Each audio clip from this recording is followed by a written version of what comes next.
5 persons of interest ang iniimbestigahan ngayon tungkol sa online post na umano'y nag-uudyok ng tao na pumunta sa Senado sa gitna ng kaguluhan doon. Narito ang report. Iniimbestigahan na ng Department of Information and Communications Technology ang 5 persons of interest na umano'y sangkot sa mga online post na nanghihikayat ng pagpunta sa Senado at posibleng kaguluhan. Ayon kay DICT Secretary Henry Aguda, na-refer na sa mga law enforcement agency ang mga naturang individual para sa mas malalim na investigasyon.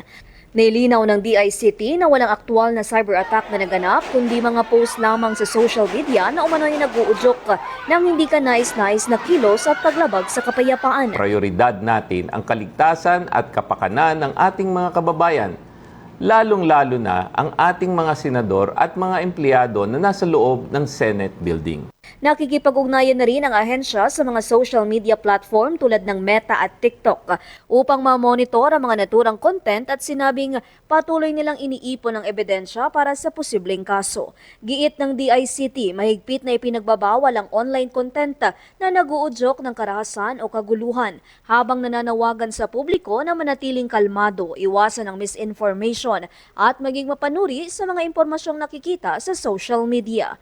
Para sa DATV News, ako si Joanna Luna, nag-uulat.